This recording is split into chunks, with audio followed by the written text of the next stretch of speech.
please call roll. Jimenez, Here. Perales, Dieppe, Carrasco, Here. Davis, Here.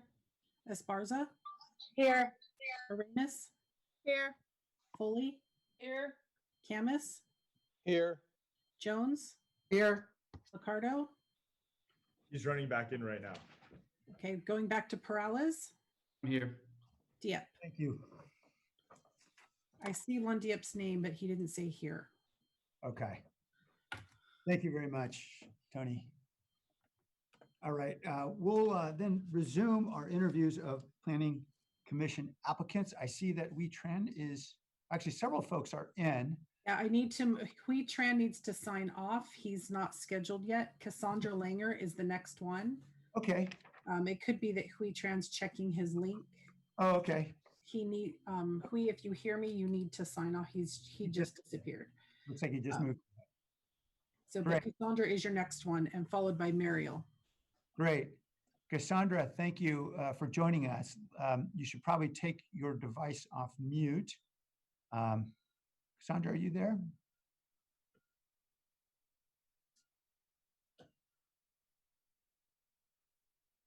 Hello, Cassandra?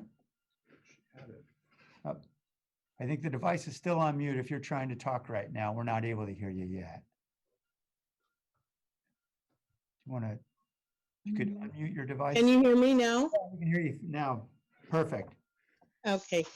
Cassandra, thank you. Thanks for taking the time to go through this application process, and thanks for all your public service. I know with Congressman Thank you. in so many other ways. What we typically do with these interviews is we just ask if you describe your interest in serving on the Planning Commission and how you think you could contribute in a positive way, and do that in a couple minutes, and then we'll go to the council and we'll ask questions. We'll get in a conversation. So thank you again and welcome. Thank you. I guess I'll just start off by why the Planning Commission, and part of that is because of affordable housing. And right now, everything has changed because of COVID, housing shortages, and it makes everything else. So planning is really important to address those issues and equity issues that we have in our city. And what I think I can bring to the table is the experience that I have in the state and federal government offices to bring a perspective about government projects and programs.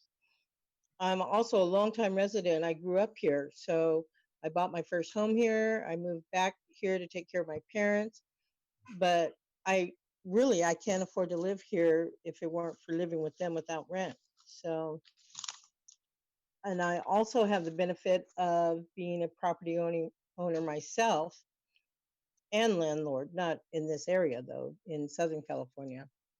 So I have a unique perspective on programs and initiatives that are directed by the city and how they impact landlords in addition to tenants. And I feel like also as a woman of color, this planning addresses and aims to correct societal changes that have faced marginalized communities over generations. So. Great. To be I'm sorry, I just cut you off.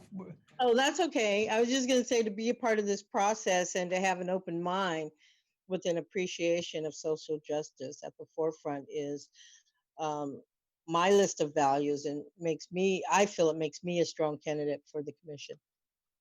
Thank you, Cassandra. Okay, so we'll turn to the council for questions. Encourage my colleagues to put up their little blue hands. If not, I'm going to jump in with questions of my own. Why don't I start since nobody else seems to be jumping in? Okay, Councilmember Davis. Thank you, Mayor. Thank you, Cassandra, is it Cassandra or Cassandra? You can call me Cass. Yeah, that makes it easier. That's why I go by Dev. So we, as you spoke about, we have a housing shortage in the Bay Area, and in San Jose, we have a problem that is unique to among Bay Area cities, which is that we have a very low jobs to employed resident ratio. And that's specific to our city. So we have sort of twin goals of improving our jobs per employed resident ratio while also improving housing accessibility and affordability. How would you, as a planning commissioner, balance or address those sometimes competing needs? You mean not having enough jobs for? Yes. Well, a lot of times there's jobs out there, people don't know where to look. It's kind of a tough question. I would say to, not only making it affordable to everyone, but it has to be accessible and welcoming to everyone. Kind of hard to answer that. If we find solutions to address the housing and homelessness and development within the community, and with integrity in mind, then San Jose should actually be a place for everyone to live. Does that somewhat answer your question? Thank you. Yes. Thank you. Okay. Cassie, you sound like you want to add something there. Is there something you want to add? Oh, no, I was doodling with my pen. Okay, great. Vice Mayor Jones. Thank you. And Cass, thank you for your willingness to serve. My first question is, can you give me your perspective on what the role of the Planning Commission is? I think that the role of the Planning Commission is important. It's legislation, rezoning, code enforcement, development, and it also has like environmental impacts that affect our city and our communities. And what specifically, what do you consider your role to be serving on the, or would be serving on the Planning Commission? Is to work with everyone and the community meetings, and make recommendations to the city council. Okay. And then this is a question I'm asking all of the applicants, and you actually addressed it in your opening comments, but I'm going to ask it again anyway, and maybe you can highlight or expound on a particular area. But what unique skills, abilities, and perspective would you bring to the Planning Commission? Well, like I said, that, I grew up here. I'm familiar with the community. I mean, when we moved here, it was horseback riding in orchards. So I've seen the growth in the farms and things here. But I think that being a woman of color, that, there's a lot of societal changes, as I said before. And I think that I just have a different perspective that I could bring to the table. Great. All right. Again, thank you for your willingness to serve. Thank you. Thank you. Councilmember Diep. Councilmember Diep, you're on mute right now. I am? No, Councilmember Diep is. You're fine, Cass. For There you some go. reason. Okay. Thank you, Cass, for offering yourself up for service, and you're somebody who has had a wealth of experience working for many different elected officials at the federal level and the county level. So I suspect that you have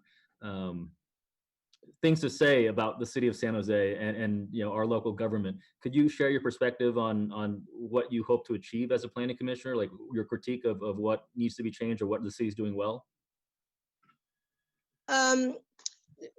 What I think is that, like great cities are defined by, the ability to be places that are welcoming and accessible for everyone.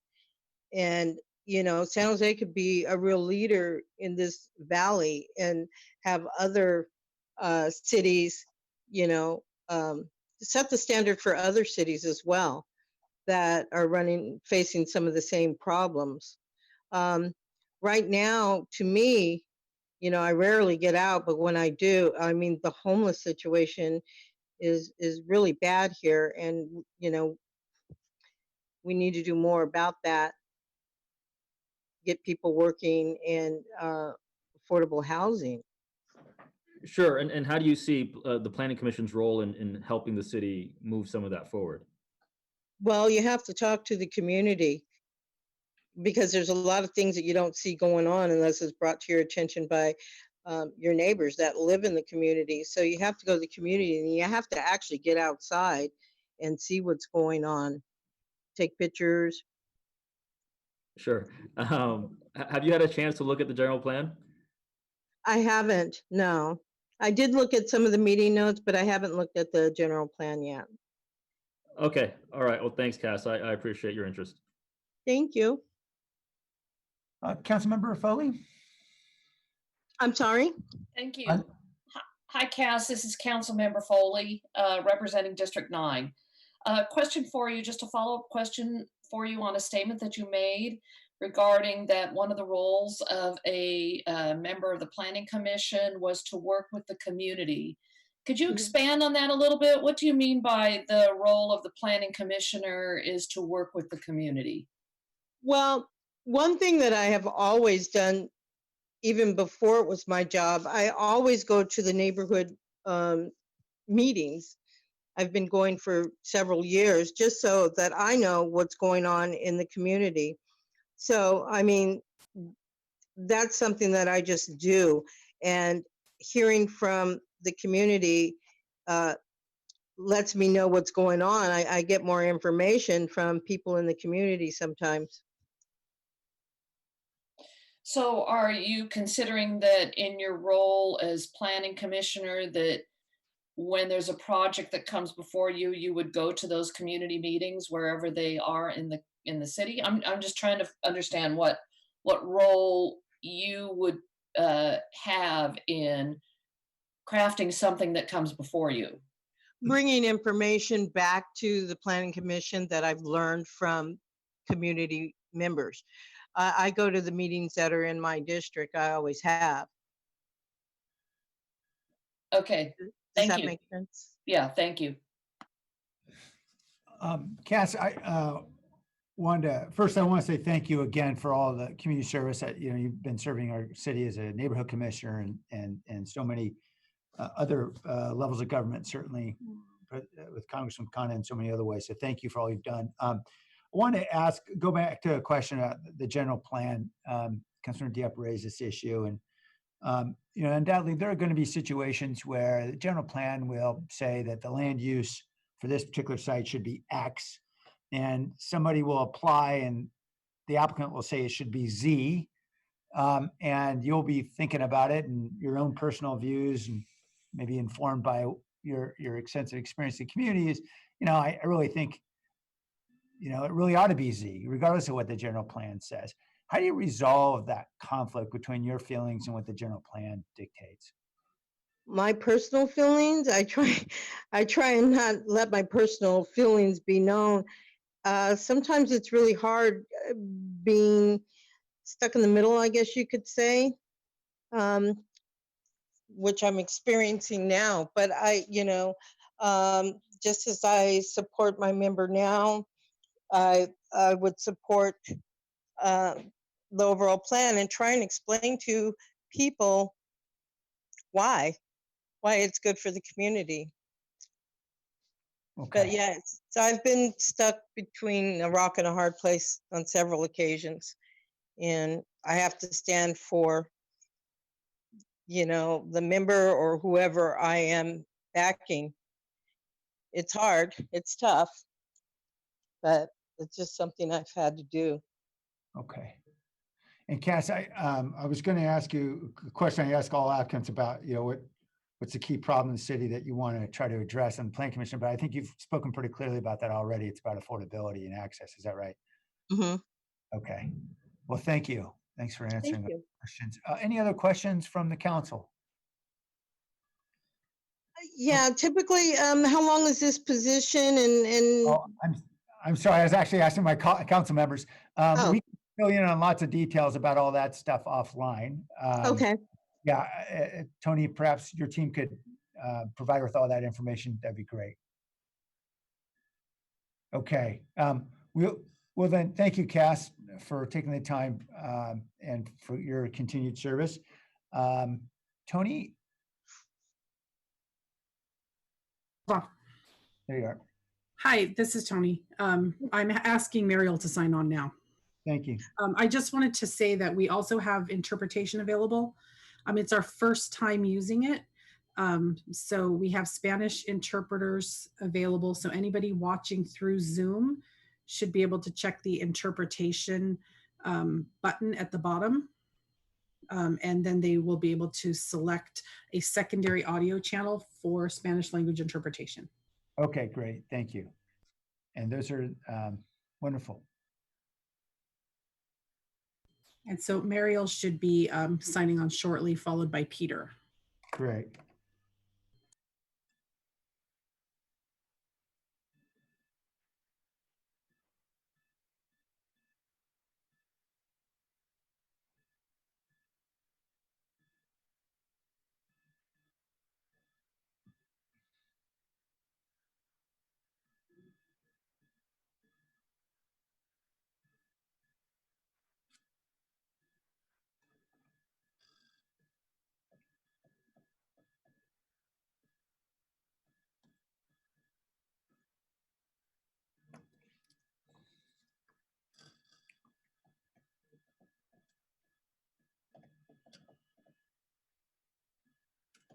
Muriel doesn't appear to be on with us yet. Tony, could you reach out to see if? Yeah, maybe- I'm reaching out to her right now. Thank you.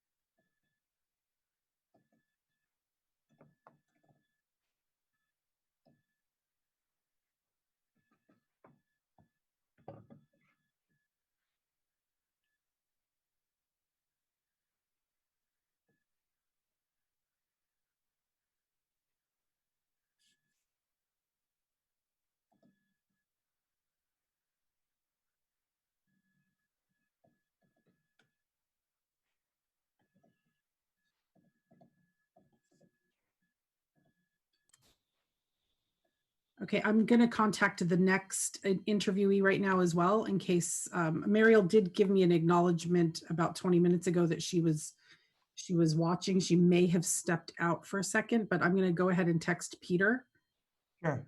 and get him queued up. Remind us, Peter's last name is? Oh, Peter Pham. Thank you.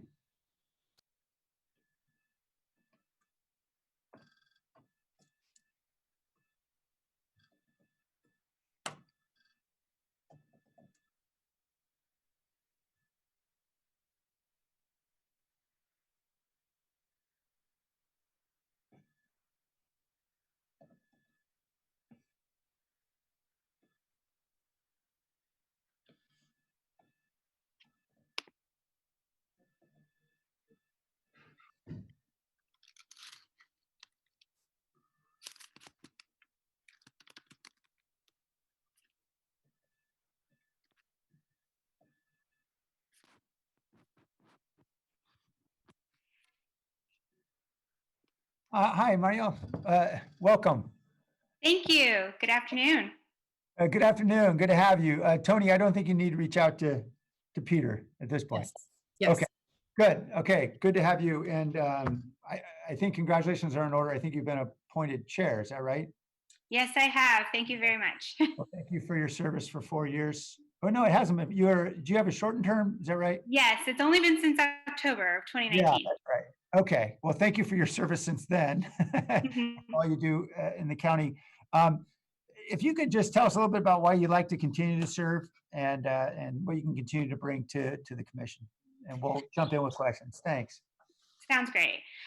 Good afternoon, and thank you to the Mayor and City Council for providing me with the opportunity to interview for reappointment to the Planning Commission. As you know, I was here just a few short months ago in October when you supported my appointment to the Commission originally.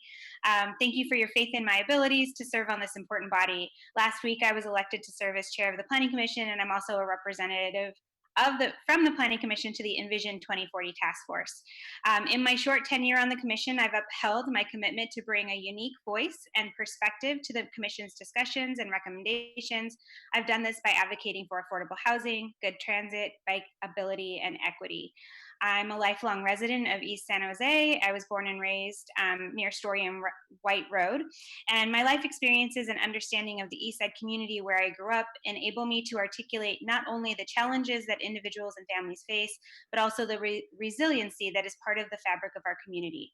I bring that understanding and perspective to my evaluation of planning and land use recommendations of the Commission. And I firmly believe that representation matters, not only in who sits on the most influential boards, commissions, and elected bodies in our communities, but also who has access and voice at those meetings. So in my role as chair, I'll ensure that all our voices are able to be heard and that we continue to have as much transparency and community discussion as possible on the issues that come before the Planning Commission. I'm excited to have the opportunity to serve the community as a resident of District 3, but I also bring to bear the full extent of my upbringing, education, career to the discussion and recommendations made by the Planning Commission. And so at this time, I think I'm happy to answer your questions. Thank you. All right, to the Councilmember Perales. Thank you, Mayor.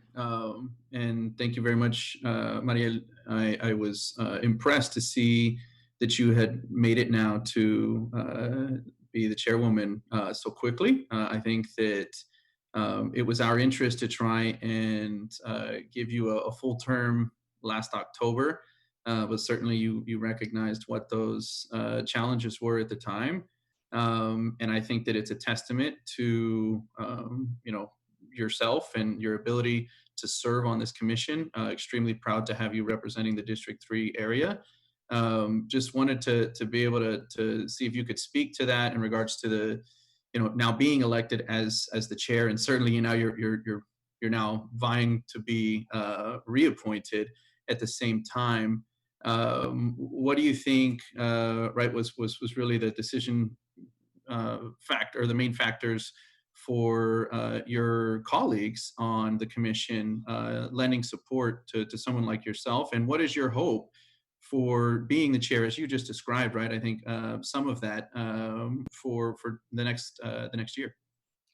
Sure. I think that one of the factors that comes into play is that I'm fairly well known as being very measured and balanced and calm, and I run a very efficient meeting in my normal day-to-day life. And I've often been told that people enjoy coming to my meetings because they are productive and we get a lot done, but also people feel like they have an opportunity to have their voices heard, and that they are participants, and that no one is left outside of the conversation. And so I hope to continue to bring that to the commission meetings. I think that some of the things I've been most proud of related to the commission have been the recommendation to approve City View Plaza and really bring more revitalization down to District 3, but also several of the affordable housing projects that have come forward.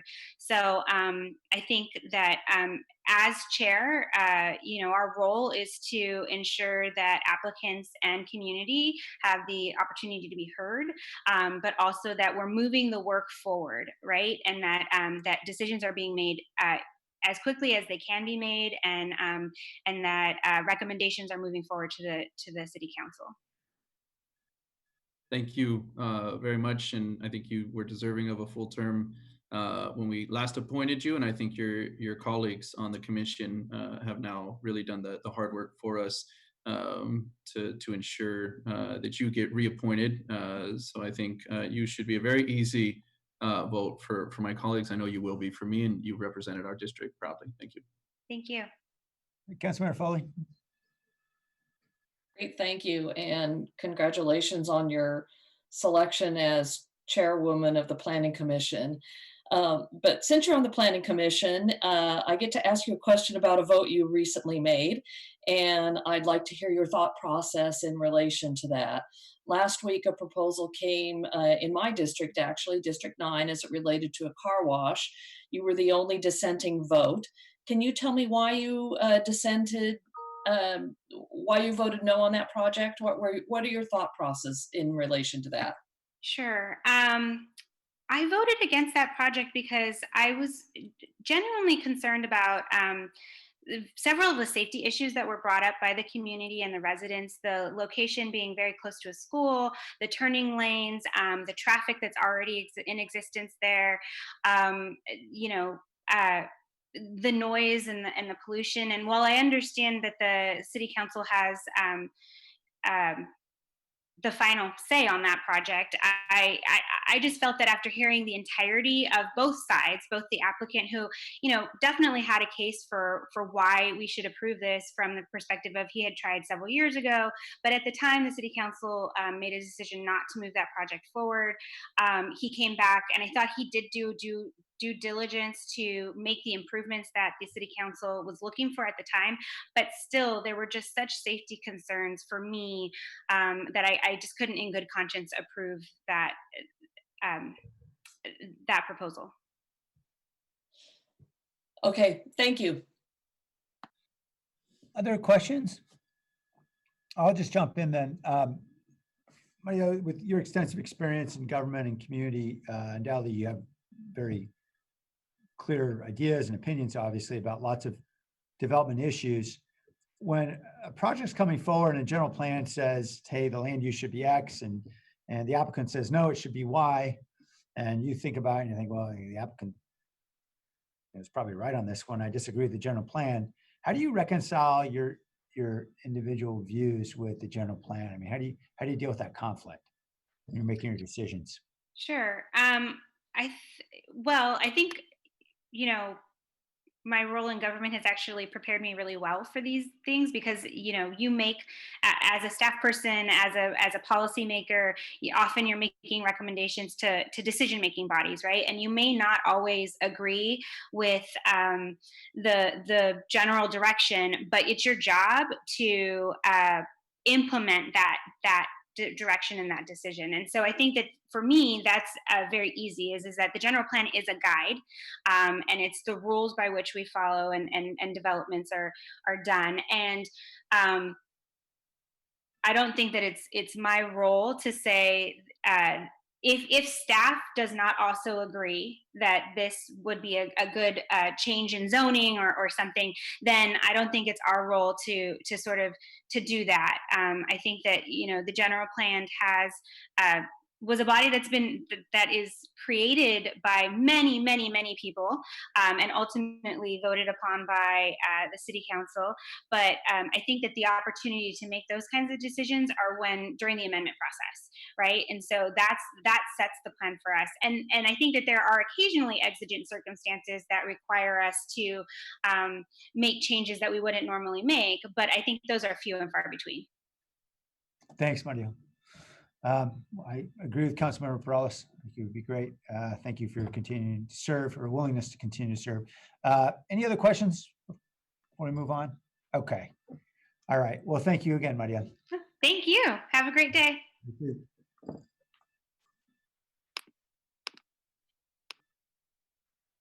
Okay, Peter Pham just confirmed he's clicking the link, so he'll be on in a second.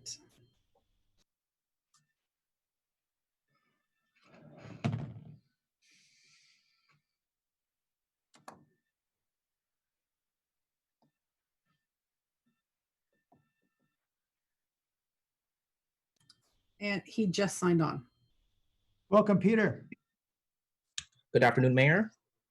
Welcome. Can you see me? Thank you for taking the time through this application process and to join us. And thank you for your past service with the city on our youth commission.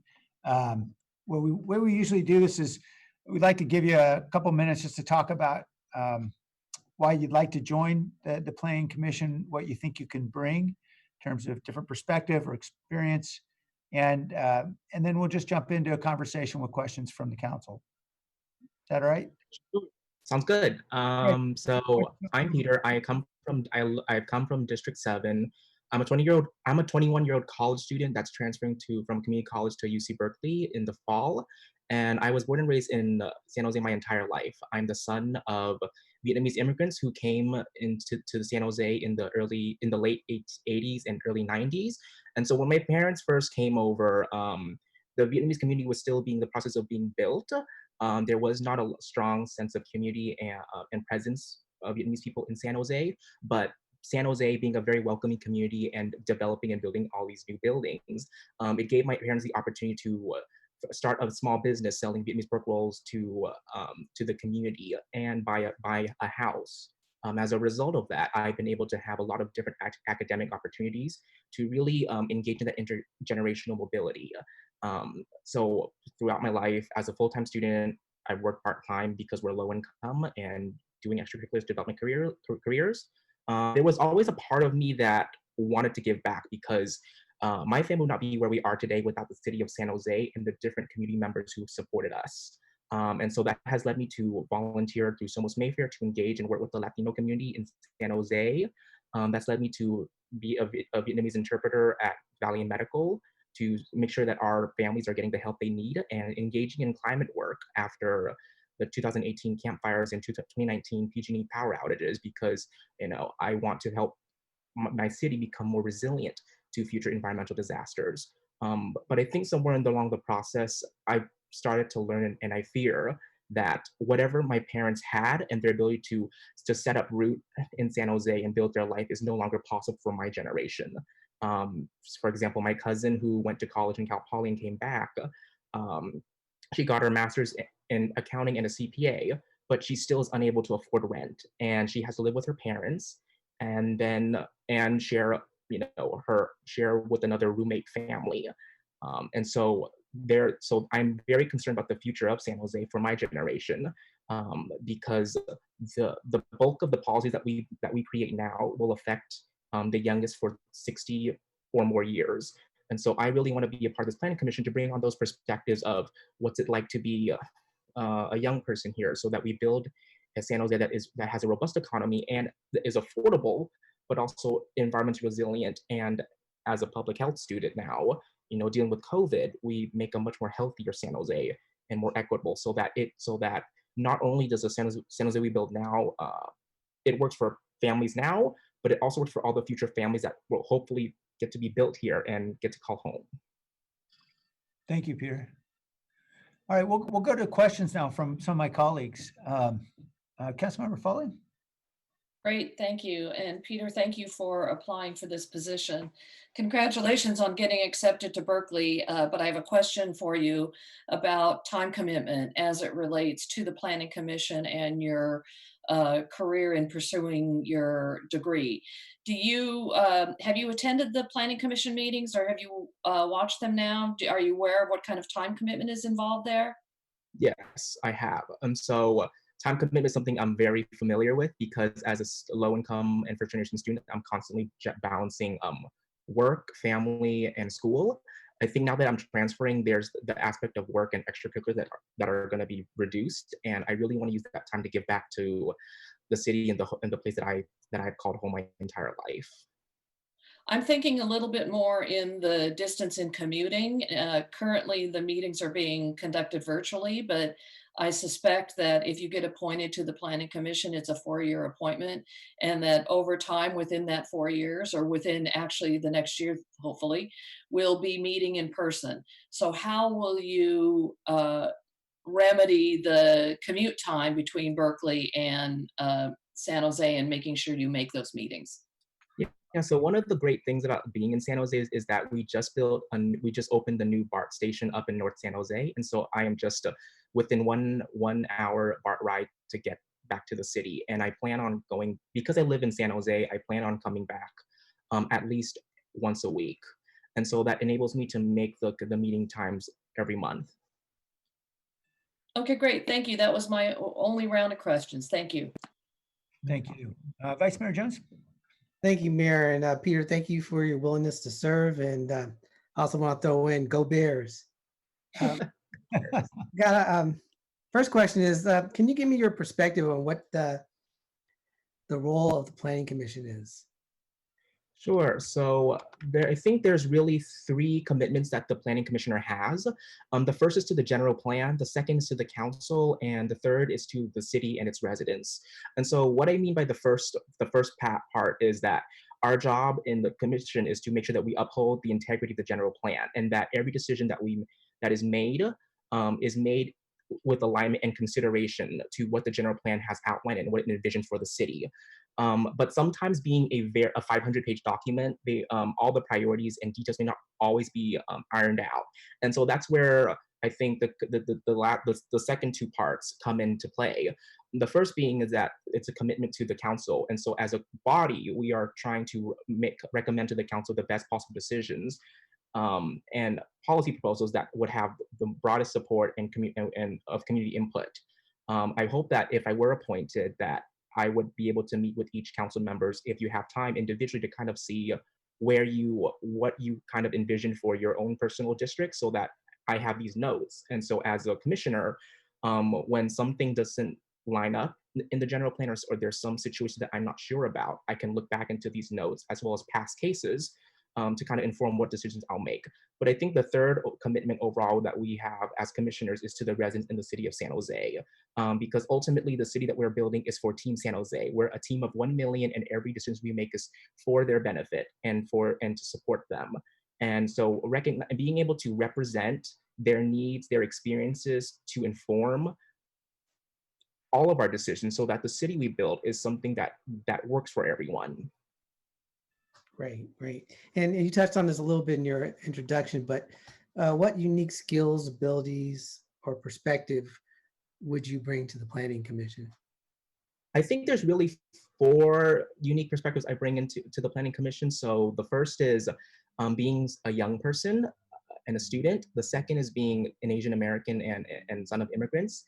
Third is from my public health training, and then the fourth is my ongoing environmental work. So as a student, young people make up 1/4 of the entire city's population. A lot of students are struggling with homelessness, and I really have learned to see the value of affordable housing for people. For example, every morning last quarter or winter quarter, I had an anthropology class where I noticed one of my classmates was always sleeping in his cars and then brushing his teeth in the bathroom. I learned later afterward that he was actually homeless. And so, those to see that those experiences and voices are not represented in our decision-making bodies really worries me, because our generation is going to face the bulk of the effects of these policies, just like all the policies that we're feeling now were developed 40 years ago, decades ago, by a different planning commission and council. I think the second perspective is as an Asian American and immigrant. So I'm a Vietnamese speaker, and 1/3 of San Jose's population is Asian American, but no one on that commission right now can speak to any of that. And my hope is that, being who I am, I can engage a whole segment of our population, of our community, and really leverage my I think trademarks as a young person with social media to engage even more people in the planning process, because ultimately whatever we're trying to build is meant for our team San Jose, for our team of 1 million.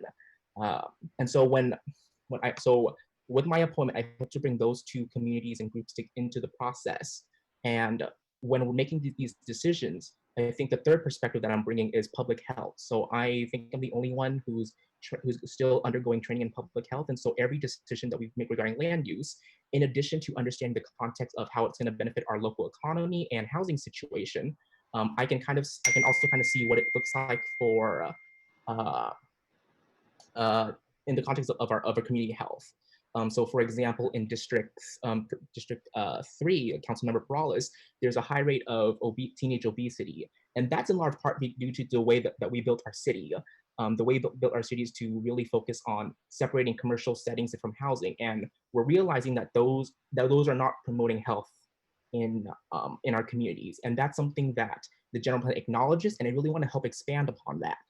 as it relates to COVID, the way that the pandemic is playing out right now is that it's the same zip codes in East San Jose that are getting hit by the virus. And that's very much a result of a lot of decades of redlining in San Jose, that communities were pushed out and unable to access certain resources like healthcare and healthy food.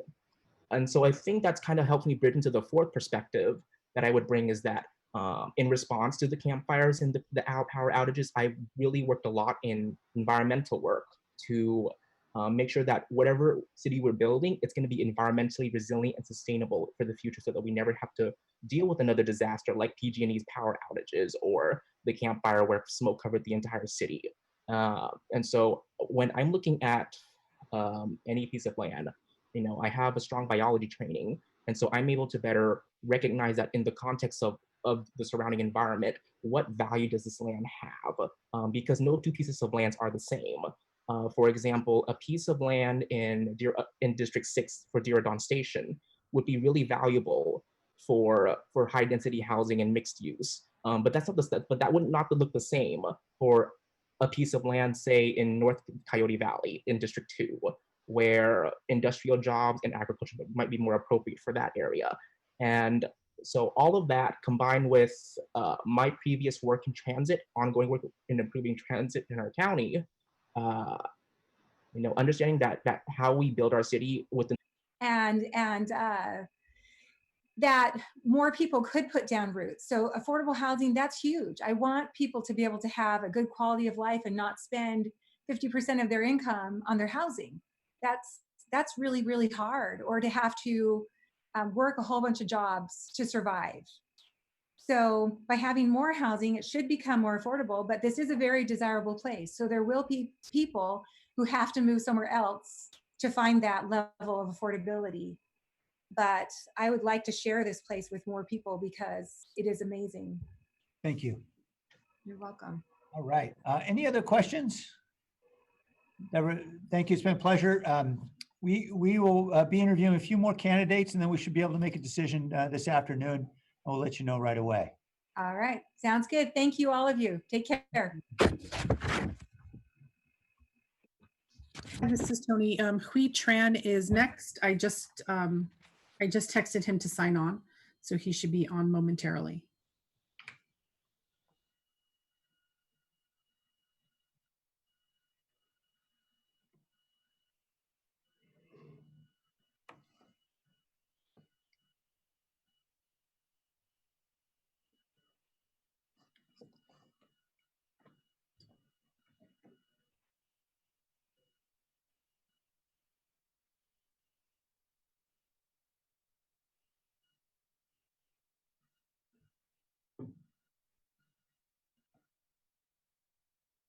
And he is on. Great. Hui, are you with us? Welcome. Good afternoon. Oh, great. Okay, you're with us. Welcome. Good to have you. We thank you for going through the extensive process, your application, and thank you also for all your community service here in our city. What we typically do is give you a couple of minutes just to talk a little bit about why you'd like to be a planning commissioner, how you believe you could really enhance the commission and its work, and then we'll go to the council with questions and have a conversation. Thank you, Mr. Mayor. I appreciate it. And good afternoon, council members. My name is Hui Tran. I have had the pleasure of speaking to most of you individually, and for those who I haven't had that chance yet, I hope we can fix that soon. I want to take this chance to immediately call out the elephant in the room. I am a former candidate for the current election cycle, and when I ran on a platform of affordable housing, improved public transit, and policies that would promote equity and uplift the segments of our community who have been left behind in our city's growth and development over the past decade. These are still the priorities that I believe our city must adopt. I ran because I saw a need and I sought to address it.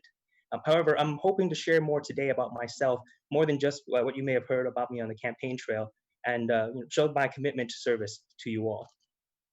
Today, I also come before you as a 20-year resident who discovered himself here in San Jose. At San Jose State, I became civically engaged and dedicated myself to the ideals of workers' rights and social justice. Back then, I was advocating for diverse representation in student government, transparency in our finances and governance, and fighting the budget cuts to the CSU system. Today, I also come before you as a formerly unhoused person. When I graduated from state, there was moments when I struggled, and I ended up living in my car for a brief time. It was the kindness of Assemblyman Ashkalra who took me in rent-free and gave me the chance to stabilize my life.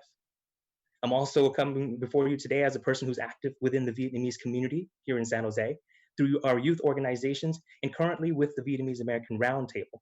Through VAR, we have sought to bridge the generation gap between our elders and those who were born here, and have worked to build coalitions with other community organizations so that we can collectively address our quality of life issues. I'm also a former housing commissioner, and when I was chosen for this seat by Councilmember Diep and confirmed by this council, it was because I focused on homelessness. On the commission, I was able to learn a lot about our policies and plans and what impact they had on our people. I used this opportunity to champion the commercial linkage fee and push for a study of residential and commercial vacancies here in the city. And lastly, I come before you as an attorney who has fought for low-wage workers who are often people of color and hail from our marginalized communities. As an attorney and former housing commissioner, I understand the importance of acting within the parameters set by our policies and procedures, including for the Planning Commission, its bylaws, and the general plan. I know the weight and responsibility that comes with being a quasi-judicial body to ensure due process and fair consideration, and that my personal opinion about specific project proposals must give way to my duties as a planning commissioner. I hope that the interview shows that I'm committed to serving the city, and I look forward to your questions.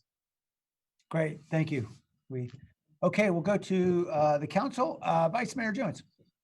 Thank you, Mayor, and thank you, Wee, for your willingness to serve. Can you just give me your perspective on what you consider the role of the Planning Commission to be? Sure. On the Housing Commission, we knew that our role on all of the policy considerations was to provide recommendations to the council. So whenever ideas came before us or were sent to us by the council itself, we made sure to take into account the information and data that was provided to us by staff and got public comments and feedback about it as well, so that we can frame our recommendations and provide a perspective to the council for consideration in its decision making. I think the Planning Commission, though, is also unique in that it can review and consider permit applications, something that no other commission can do. And because it has some final authority, I believe the Planning Commission's role is very vital to the city. Thank you. And my next question, you actually addressed it in your opening comments, but here's an opportunity to expound on it. So what unique skills, abilities, or perspective would you bring to the Planning Commission? Well, I appreciate the opportunity. I definitely believe that my experience as a past commissioner helps here. I understand our protocols in terms of Robert's rules, in terms of parliamentary procedure, and the role that staff play in the role of public comment plays, and what our role is in your decision making. In terms of my experiences, I believe that I kind of lived like a life of wide experiences in coming from struggle and getting to the point where I can feel financially comfortable. I look back and appreciate the opportunities that I had, the people who helped me along the way, and recognize that this has to be paid forward by ensuring that our community and other people in our community get the same benefit. Great. Thank you, Wee, and again, thank you for your willingness to serve. Thank you, Vice Mayor. Councilmember Davis. Hi, Wee. Thank you for your application. I wanted to ask you a little bit about one thing. So we have a Bay Area wide housing shortage, and San Jose is unique among the cities in the Bay Area in that we have a very low jobs to employed resident ratio. So these two issues create some tension in our council decisions, and they can create some tension at the Planning Commission as well. How would you handle that? This is something that I know we've been grappling for a long time. The challenge of dealing with the house to jobs imbalance is simply the fact that it took decades to get to where we are, and there's no way that we come out of it very quickly or in the short term. I love that we have a goal to try to regain that balance under the general plan and otherwise. We also have to recognize that our people are struggling now. right? As homelessness has boomed, as more people on the streets, and even especially now in the era of COVID-19, when people are struggling to pay the bills, and we don't know what the end of this pandemic is going to look like in terms of people staying in their homes, I think we have to kind of come up with development plans that take into account more affordable housing construction and find ways to combine those two goals that we can work towards both at the same time. I know we hear a lot about urban villages and mixed use developments. I think that's still the way to go. I think where we know that there is interest in maintaining or utilizing the commercial space that we have, let's keep that opportunity. But if we are lagging, if we're seeing areas where that there isn't that much demand, or we haven't been able to attract people coming in, I believe that we can look at ways where we can use the space more efficiently and serve multiple goals. Thank you. Councilmember Diab? Yes. Hey, Hui. Thanks for your interest. We've known each other a long time. I know that you have a plethora of interests and passions, and you've always been committed to community service and public service. Most recently, your issue has been housing, and I guess it still is. But I've never, in the years we've known each other, I've never really talked to you about land use or heard that from you. So could you elaborate on your interest in land use as a planning commissioner applicant? Absolutely. And you're right. To be honest, land use is one of those areas that just, I think unless you know that you're going to study that beforehand, or derive some interest in architecture or, urban planning, those are the kind of things that, don't necessarily come to mind, at least immediately. To be honest with you, I really picked this up on the Housing Commission. On the Housing Commission, I saw, the plans for, low-income housing, right? Like Evans Lane, there was talk about tiny homes, and there started becoming conversations about, well, what's the zoning, what's allowed, right?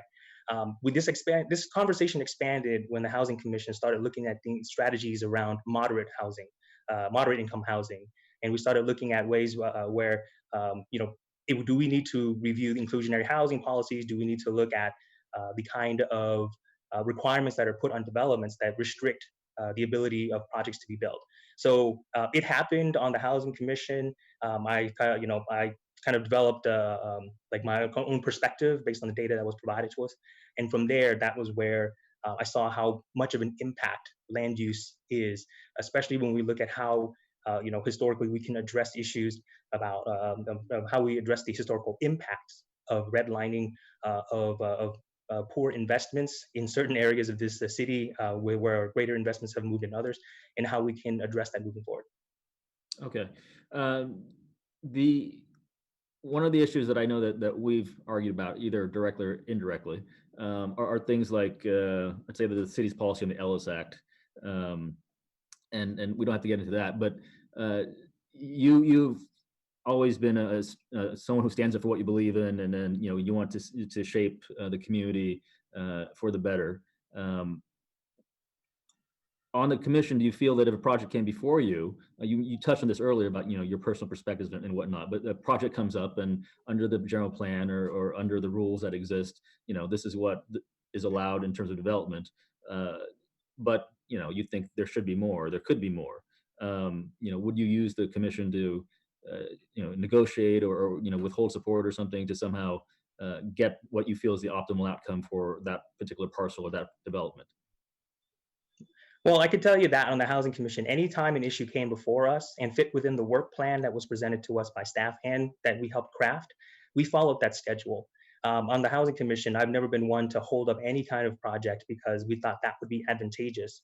In fact, we took it upon us that in recognition of our service to the council, what we have to do is make sure that we get you our recommendations in a timely manner so that you all can do your jobs.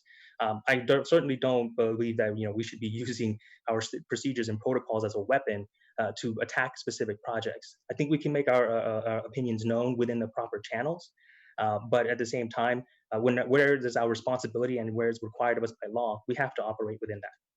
Sure. The Vice Mayor asked you a question about how you view your role as the Planning Commission. And I think there's some frustration with the housing commissioners because of the rules, how we can't, or commissioners can't speak as a commissioner or something like that. I forget exactly. But there's been some debate about that. In the past, you've simultaneously advocated for policy changes, during your time on commission, not as using the title of commissioner per se, but certainly, calling things as you see it. Do you feel that there's potentially some, I don't know, even as a citizen, you have a voice to do things, but as a commissioner, there is a certain platform for things, right?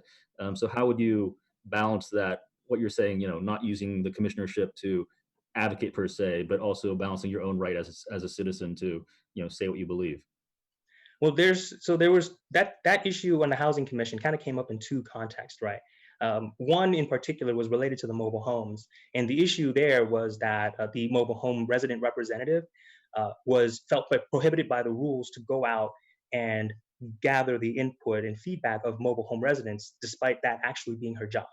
So that was in context. That's where that issue came up.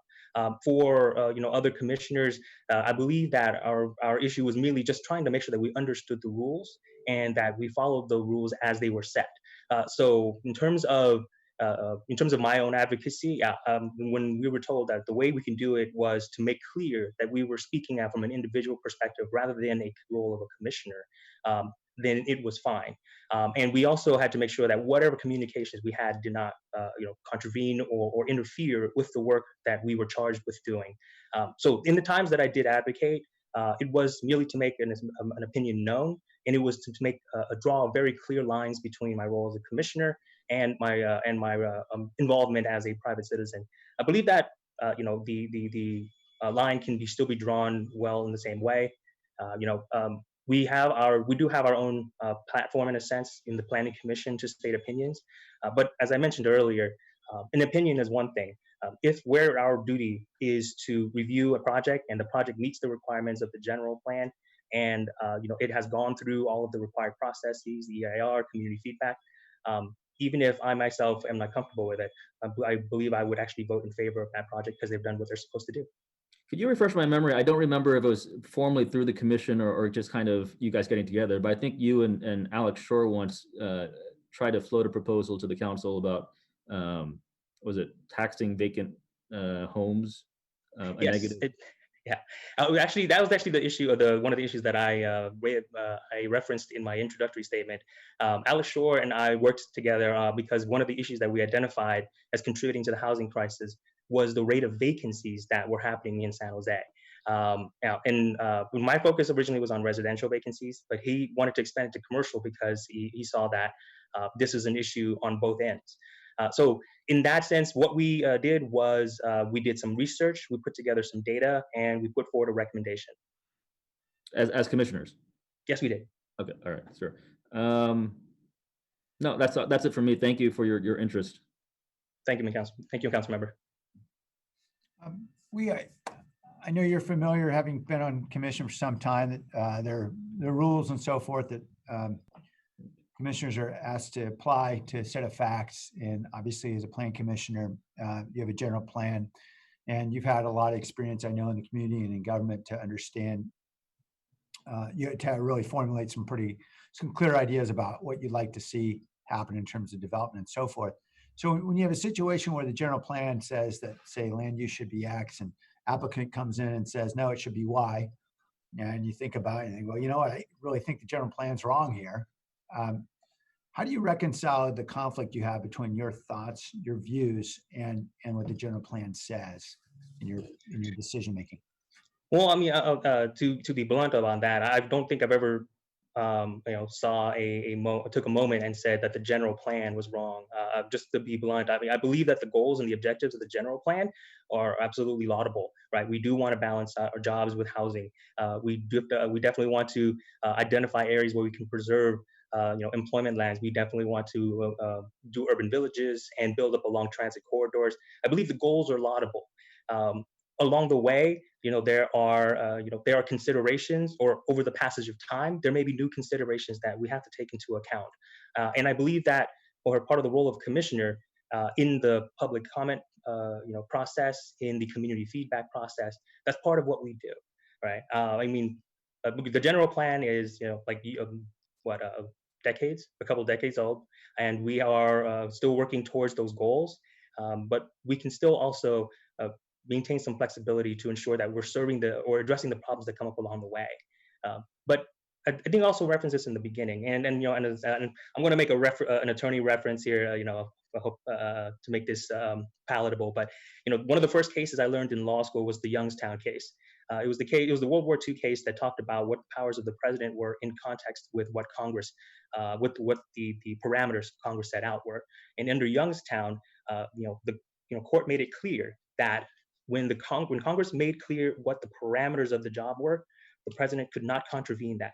Now, I want to be clear, I am not comparing the job of a commissioner to that of the president, but I believe the same principle applies, right? Where our instructions and guidelines are clear, where the process has been laid out, we have an obligation to honor that and to make sure that we follow through with that. So in that respect, whatever my opinion may be, if the rules are set, if the goals are there, if the project has met every requirement that it has set, then my personal opinion I would have to set that aside and vote in favor of the project, in part because of another value I carry, which is fair consideration and due process. The project has met all of the requirements that were required of them. Okay, thanks. Other questions for we? Okay, we thank you so much again for all your time and energy you've spent between Housing Commission, other ways you serve the community, and your application here today. We're going to interview a few more folks, and we should be able to make a decision hopefully this afternoon. Thank you all. Have a good day. Okay, William Wu is next, and he's been notified about 30 seconds ago to sign on.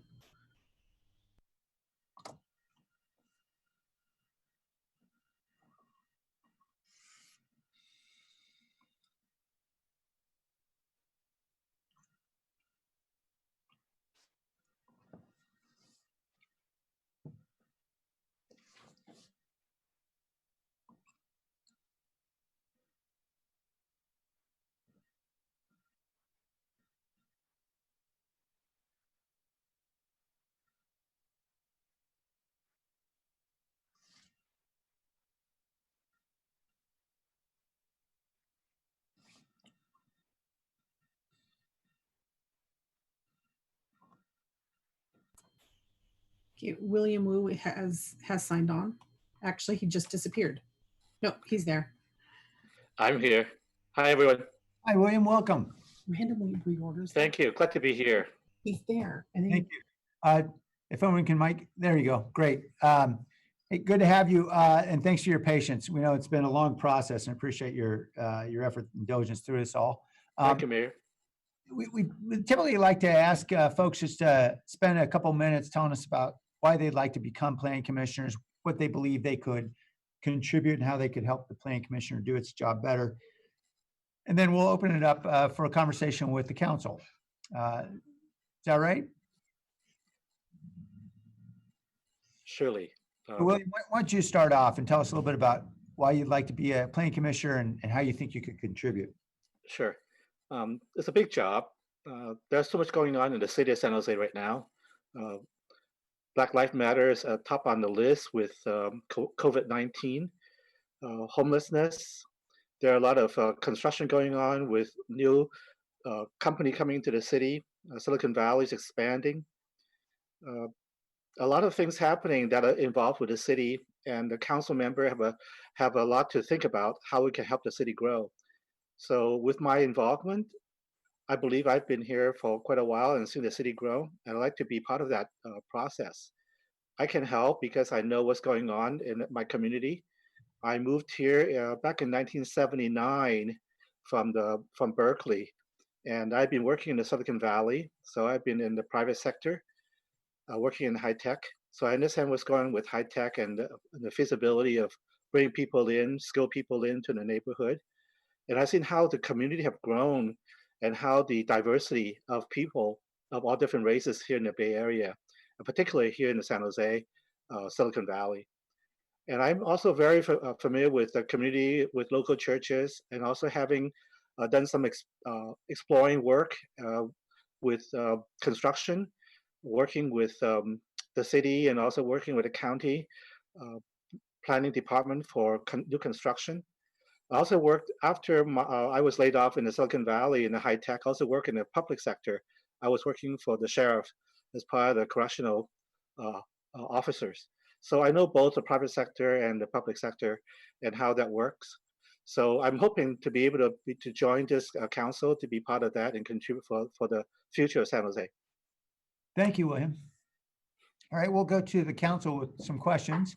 Vice Mayor Jones? Thank you, William, and thank you for your willingness to serve. From your perspective, what is the role of the Planning Commission? Well, I think the Planning Commission have an opportunity to review what are some of the plans coming forward from the people who in the neighborhood, in the community. And also the council knows what's going on with the government as to how the city can expand and develop. And so with that information, you can help coordinate and be a part of that process to allow what needs to be done in the most expeditious way. Okay. What unique skills, abilities, or perspective would you bring to the Planning Commission? I think majority of my experiences are working in the neighborhood, Silicon Valley. I know the city of how they want to expand, bringing public transportation in, understanding about the medical field, hospitalization, and schooling. I think having those understanding and understanding what the community requires and what they want to achieve, I can be part of that process. Thank you. Thank you. Councilmember Davis? Thank you. And William, thank you for your application. Thank you. Want to talk with you a little bit about some issues we have here in the Bay Area and in San Jose. Specifically, we have a housing shortage in the region, including in San Jose. And then here in our city, it's kind of a unique situation compared to other cities in the area where we have a low jobs to employed resident ratio. So, and of course that necessitates more commercial development. These can be competing interests or competing issues on the Planning Commission. And I'm wondering, what's your thought process in dealing with those two issues? I'm thinking how this can be combined as one, I guess, focus. The public interest wants to have more housing, and I think the city of San Jose have done a lot in the area of helping homeowners to process ADU, accessory dwelling unit, and also for the commercial builders. There are many builders who are building high rises to allow for more affordable housing. So I think the commission can look at both and how it can bring advantage to both areas to allow housing for the low income as well as for development for technology and bring high skilled tech workers in the area. So I think can be a win-win situation. Thank you. Other questions from council? I just had a couple, William. See here. No, okay, I'll just ask mine. Looks like other hands haven't raised. First, William, in the position general on the Planning Commission, you're going to be faced with situations where, the general plan will say one thing, say the land use should be X, and then an applicant with some land will argue that it ought to be, the land use should be Y. And you're going to have to make some kinds of decisions, and you may well look at it and say, I think that the general plan's wrong here, based on all my experience and my views and how I know the community. And when you have a conflict like that in your mind between your views and what the general plan says, how do you resolve that as a planning commissioner? That's a tough question. I probably have to come back and ask the council, because the council have a lot of experience in this area. They may have already explored different avenues, the pros and cons. And being new to the council, I think that would be wise to seek counsel from others who have experience in the area. You may not necessarily make all the right decisions, however, but making mistakes can be corrected, given we have enough experience on board. So I would probably rely on experiences from the council members to advise me. Well, here's the bad news. We're not allowed to talk to you. They're not going to let us talk to anybody on the planning commission about what they're doing. That's in the rules. So let's say that was removed from your list of options. Oh boy, that's even tougher. Yeah. Probably talk to the people who are in the neighborhood. I know there are issues with people in the neighborhood. They can be called in the community meetings, get their input, get their advice, and look at all the options. Sometimes one community meeting may not be enough. You may have to call for a second meeting to get more people to come. In case some people miss the first meeting, the second meeting can be an advantage to review all the comments. Okay. Thank you, sir. Thank you. Any other questions for William? William, thank you again for your willingness to serve. And we'll be interviewing a few more candidates and then hopefully make a decision this afternoon. So we'll be back in touch shortly. Thank you, Mayor. Have a great day. You too now.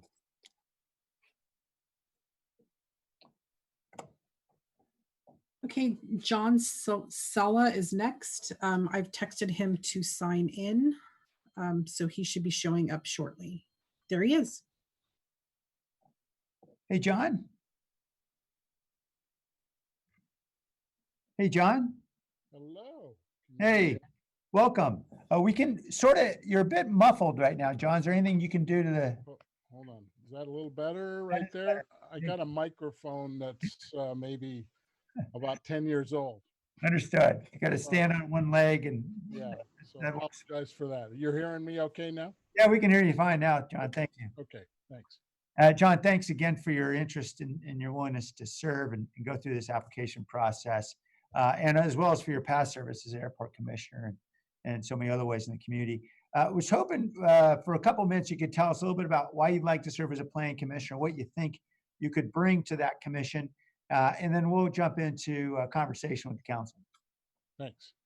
So let me offer a little bit of my background. So I've lived in San Jose since 1980, and I'm currently a District 10 homeowner. Lived here with my wife and 2 children. Went to all the local public schools, or they did. I'm a former airport commissioner, as you had mentioned, for 2 terms, and that was during the time of the building and construction of the airport. And while I was there, it did open up for the new terminal. So that all went, as well as it could, and it's progressing obviously still. So I'm pleased to have been involved in that. I'm currently on the District 10 leadership group, and that's a relatively large group. I mean, it's 30, 40 people, and active in that group, although due to COVID, and I'm sure the same as you guys, we haven't met for a little while. I'm a Middle Eastern ethnicity. So lucky. They're making us meet anyway. Yeah, yeah, but you're meeting on screen, right? No? I mean, that's good news, but yeah, I understand. I mean, it's difficult for all. I'm Middle Eastern ethnicity, and I'm second generation, and believe it or not, as hard as it might be to believe, I'm also a senior citizen. I know that's a hard one for all of us to believe that we're getting there, but that's actually a good thing. So I'm happy about that. 40 years in tech companies that I've been working in.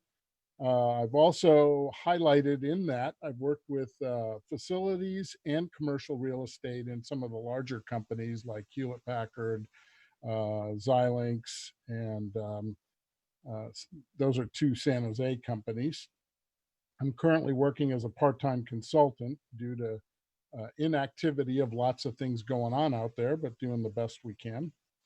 I have no conflict of interest or any special interest affiliations or any specific developments. I want to highlight that just because I know some people join commissions in order to, they have a particular thing or whatever. I don't. My thing is basically because I want to be a participant, be able to give back to the community, and also hopefully use any skill sets. You highlighted that I have been active, and I have been an active sort of community member.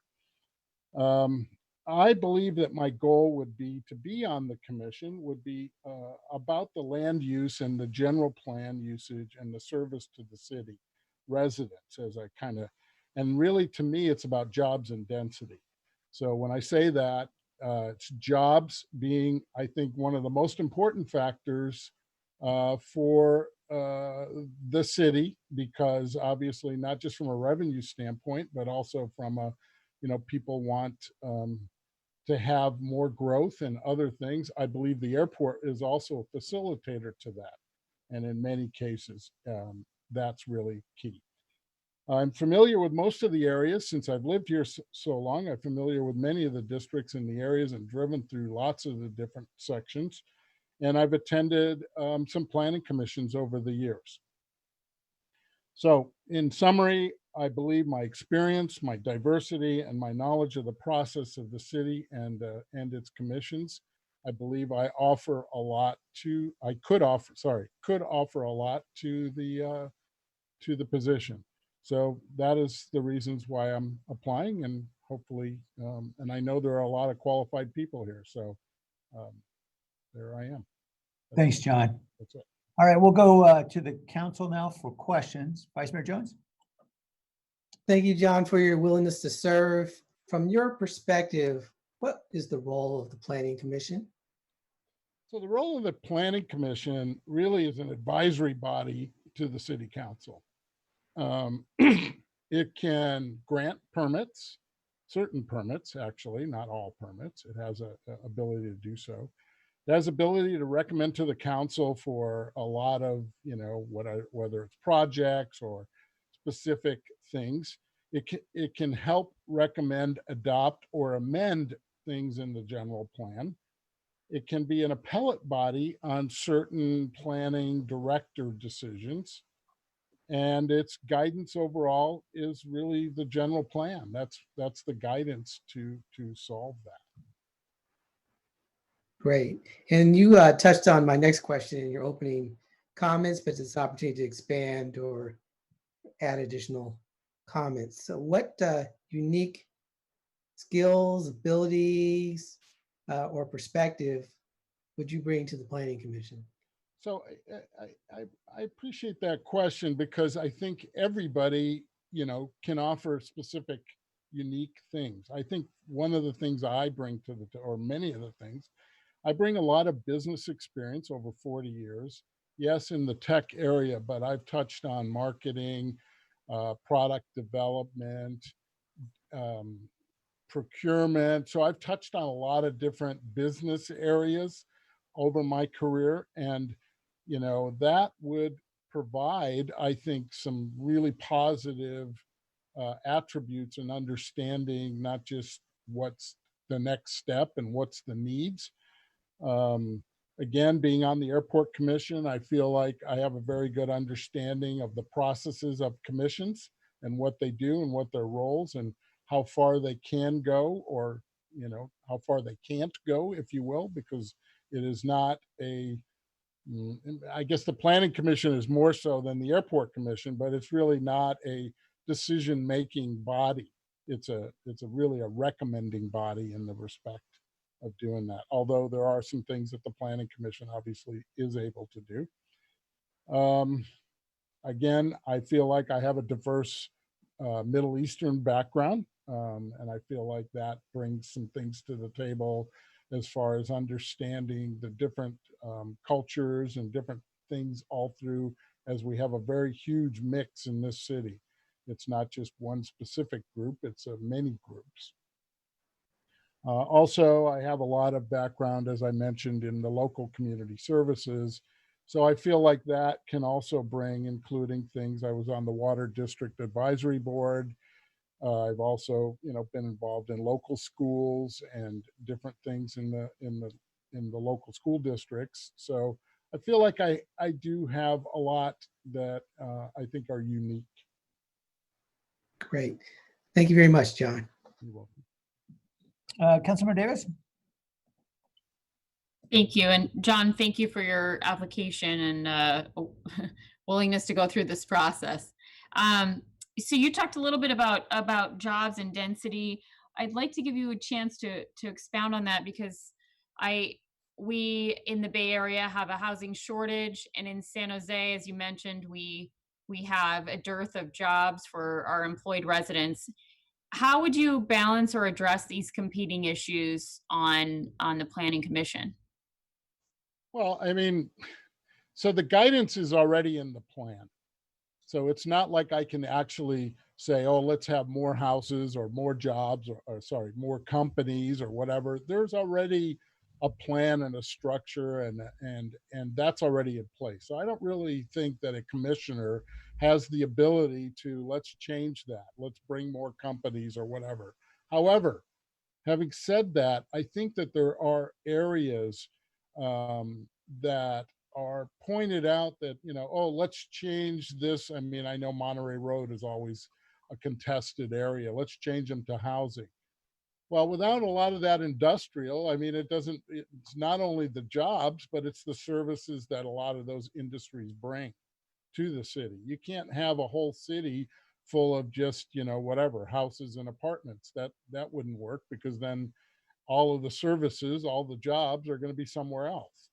So there has to be a mix, there has to be a balance. And again, I think the guidelines are already in the general plan. So it's not like, how would I balance it? It's already there. It's not for me to balance. But I do believe that the success of more housing, more of this, is the growth of jobs, is the growth of companies. If we don't have that, all the other stuff doesn't fall into place. So it is an important balance and mix. Thank you. Mhm. All right, other colleagues. John, you know, as a planning commissioner, you're going to face situations where an applicant's going to come to you seeking to do something with land. The general plan is going to say the land use should be X, and maybe they want it to say Y, and you've thought about it, and you've been extensively involved with the city and as a community leader in different ways, and you think, based on all your experience and knowledge, the general plan's wrong. How do you reconcile the difference between your views and what the general plan says when you're sitting there as a planning commissioner trying to make a decision? Well, I think you know, I highlighted that a little bit to the last question, but, you know, to further maybe explain, I don't think it's the role of a commissioner to just, you know, modify what that is. That's not their role. I think that there's always going to be gray areas, and I think that's part of the interpretation set. I think it's fair to listen to everybody's opinion. I want to, you know, I just gave the example of Monterey Road. Let's make it, you know, apartment buildings rather than because we need more housing. Well, I mean, that may all be true. However, the general plan doesn't guide us there. So I do believe that you have to stick to what we are already planning to do. Now, if the plan is wrong, there are methodologies to change the plan. Yeah. And again, ultimately, the council is the body to do so. However, it can be, and if I do feel strongly enough about it, certainly that can be something to enter. Let's recommend a change to the plan, but that's not a simple process. That's something that takes time and effort. But again, I mean, certainly there is a methodology to do that if it need be. But I wouldn't just vote one way just because I felt it was that way. I think you have to move towards what the answer is in accordance with, you know, what the rules and regulations and structure is. Okay, so I do believe it, you know, that's kind of similar to what a judge would do. Judge can't just say, well, I think that this particular thing is wrong. You know, there's a certain level of guidance to it. I guess it's back and forth. So the question's fair, but I really think that it is not something simple that a commissioner can do. Thanks, John. All right, any other questions from the council? Okay. Well, John, I think we just have another applicant to interview, and then we'll be making a decision shortly, and we'll be back in touch very soon. Okay, well, I appreciate the time and I appreciate the interest. Yeah, thank you, John. Okay. Thanks for all your service. Yeah.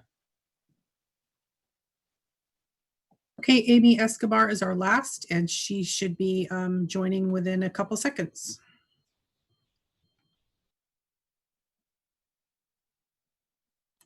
while we wait for her, what I'll do during her interview is get the link to the voting site sent to all of you. I wanted to wait until we had everybody had showed would be on there. So I'll send you guys that to vote. You'll vote by email with that link, and then I'll be able to display the votes. And Amy just signed on.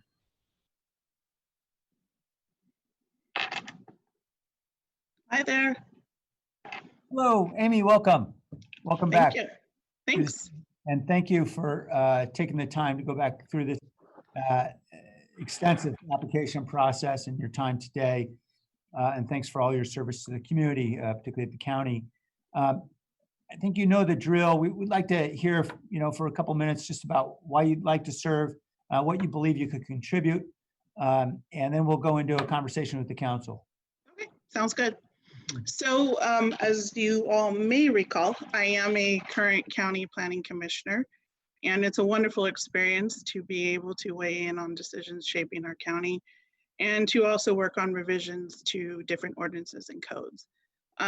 Why I am seeking to now go to the city is I reside in the city in D3, and I would really love the opportunity to use the skills that I have developed as a current county planning commissioner, but also the education and the different projects I've worked on within the city of San Jose as part of my master's program are very applicable to what we are facing going forward right now with how do we plan for our future based on the social aspects of the pandemic. Also the large amount of housing issues. I work in housing every day. I work for the Housing Authority, and so very familiar with affordable housing, mixed use, social planning, the amount of high rises and the benefits and the drawbacks and how we can integrate them into our core, as well as it appears we are entering a period where we will have to work on revitalization of different areas within San Jose. And these are all things that I've worked on in many different capacities in the past, and I believe that I have the skill sets to really help the city and to tackle. It's going to be a large job in planning, not that it isn't already, but it's definitely going to increase and change. And so it's a very exciting opportunity for me. Thank you. And thank you for your service on that commission. I know you're used to long meetings. Okay. Yes. From the council, Vice Mayor Jones. Yes, Amy, thank you for your willingness to serve, and thank you for your willingness to go through this process again. Not a problem. This is a real high-level question. From your perspective, what do you see as the role of the Planning Commission? The Planning Commission for the city of San Jose shapes the city. It is not only a social issue in the types of uses we allow in different neighborhoods within our core as well, but without planning, you basically give developers free rein to not live up to code, or to not build up to code, but you also do not look at how uses will work together, what are the needs of the community, what are the needs related to the general plan. And so the Planning Commission is literally the body that oversees every aspect of the development within our city while protecting our green belts, while protecting our community members. And also it can be used as a tool to address our shortcomings, particularly again in the area of housing and other needs. And so that is the role of this body. What unique abilities, skills, or perspective would you bring to the Planning Commission? I'm ready to go. I do this every month for the county, and it covers 13 cities. So from that perspective, I have to look at 13 cities' needs when I'm working on anything county planning related, not just one city. So there's lots of different items for consideration that may really benefit one city, but may not benefit another city. And so trying to work out compromises with different areas, and including my fellow commissioners. So having that experience of already working in that capacity. And I think you can probably hear the train going by, unfortunately. Sorry, I live near the train tracks. So things like the train, I've learned how to problem solve considerably. So, but yes, just having that knowledge and that experience allows me to step in and hit the ground running, as well as the urban planning background from my master's, and have definitely worked within the community of San Jose as part of getting my master's. So there's lots of experience that gives me the ability, again, to just hit the ground running. Great. Great, Amy. And thank you for your willingness to serve. Thank you. Thanks. Councilmember Davis? Thank you. Thank you, Amy, for your application. I just have one question, and it's regarding the complexity between the housing shortage that we have in the Bay Area, and then the unique issue in San Jose of having a low jobs to employed resident ratio, and how those can compete at times. How would you balance or address those competing issues as a planning commissioner? Well, we need to create a greater balance of housing and employment. It's not enough to put an employer here without considering the needs of the workers who need to live nearby or within a considerable or within a less than considerable distance that doesn't provide a large commute. I think the challenge in that right now is that a lot of companies are going to maintain the work from home. And so now creates a different dynamic that we need to address in terms of the ratio of affordable housing, worker housing, high-end housing, that whole balance of the different genres of equitable housing. At the same time, we need to approve companies to bring the tax base here. So it's a really delicate balance. And I think that going forward, it's going to require a lot of ingenuity, especially, again, surrounding the whole work from home issue. How do we look at that and say, is there a factor here that requires us to look at housing for workers, and at what level based on work from home, and at what level based on essential workers and that sort of thing? So the different levels really have to be taken into consideration. Thank you. Mm-hmm. Right. Other questions from the council? I had a couple here. Amy, forgive me. You undoubtedly are very familiar with general plans at the county level. Here in the city, we have a general plan. You're very familiar with the process. Applicants come in, they like one thing. The general plan might say something else. You've thought about it a while. You've got a master's degree. You understand this stuff, and you think the general plan's wrong. And in that situation where your viewpoint is different than what the general plan says, how do you reconcile that in your decision making on that? I've had something similar happen at the county level, and what I did in that particular instance is that I actually tabled the issue and sent my concerns back to planning to the director and said, we need to have a discussion about this. It is better to be educated and have the discussion on the sideline, get some background, do a little study if we have to, but not take too long, because clearly there's an applicant waiting, then to just speak out of turn, because at the end of the day, we have to follow the general plan, and there are only so many variances we're allowed. And I just don't want to use them up on something that we can resolve another way, because a lot of times we can. And in the particular instance that it happened, we were able to resolve it in a different way to meet the needs of the applicant, just by being able to take the time, sending it back to staff, having the discussion. Yeah. And so that is the model I prefer, just so that it covers everybody. I appreciate the answer. I know in some jurisdictions there are variances. I don't believe that's actually an allowance made in our general planner process at the city. Does that concern you that we wouldn't have variance in San Jose? No, it doesn't, because I do believe there's always a way to find a compromise with the applicant and the city if we take the time necessary to look for that. If in the end it absolutely does not work, it just does not work. Right. It is a very black and white thing with the general plan.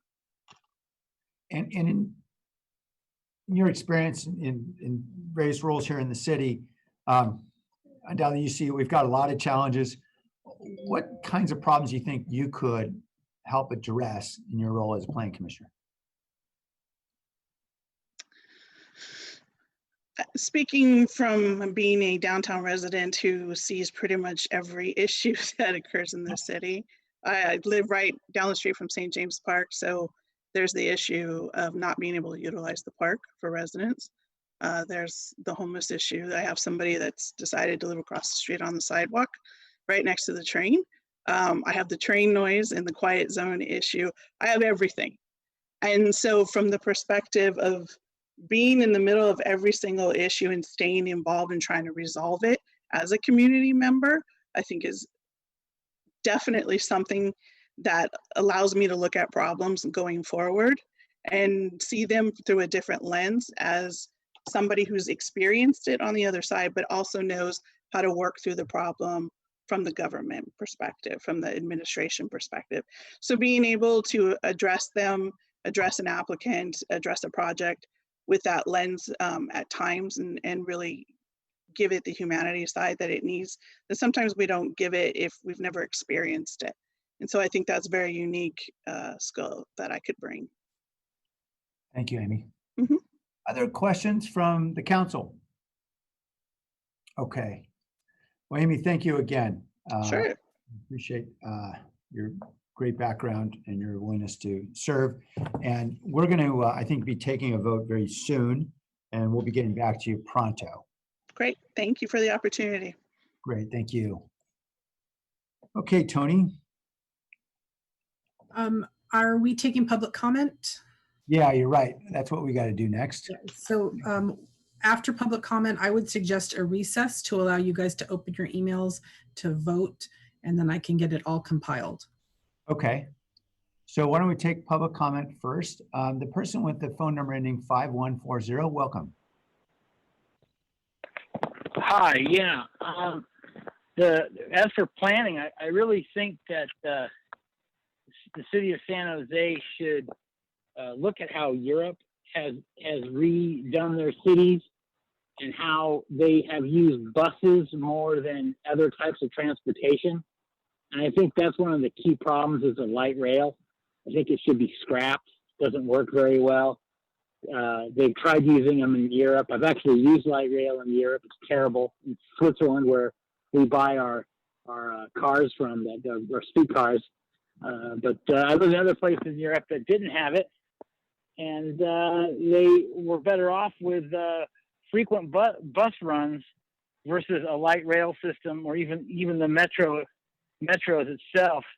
So I think one of the key planning issues is actually utilizing bus routes more as public transit rather than the light. I really think our light rail in San Jose should be put up for the scrapyard or sell it back to Switzerland or wherever they bought it from. It's no good.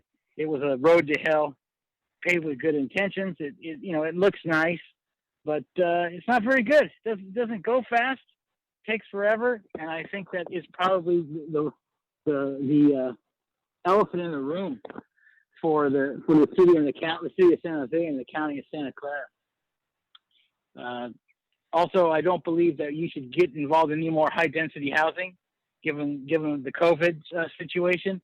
That's exactly why there was a COVID problem in Europe. It's because the people live in very densely populated areas. I used to live in Madrid, and the people are really packed together.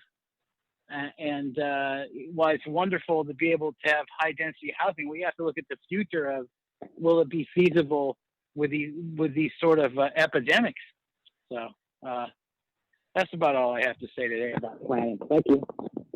Thank you. Blair, welcome. Hi, thank you. If you can't hear me, just say something. In some of the words I offered last week, with all the upcoming 5G and broadband placement issues, I hope you will be considering planning commission persons who will be open to the most updated, accountable ideas in civil protection practices and public policy with technology, surveillance, and data collection, and open to the beginning ideals of equity as well, and what has been decades of segregation and experimentation on the East Side. In the importance to bridge the digital divide, digital inclusion questions have to have serious health and safety concerns and a heavy reliance on large profit-driven corporate models. This will often work as a difficult wedge in the better ideas of what can be a more open, participatory community process and democracy. I feel this needs to be addressed in how to define the future of the SJ Equity Pledge. Thank you for this meeting today. Good luck in how you will be in having to choose, I guess is how to say it. Thank you. Thank you. Elma, welcome.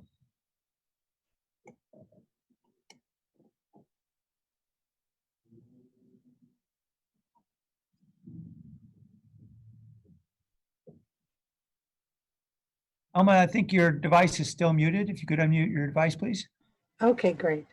Good afternoon, Honorable Mayor and City Council members. My name is Elma Redondo, and I'm a resident of District 5, and I work in the city of San Jose.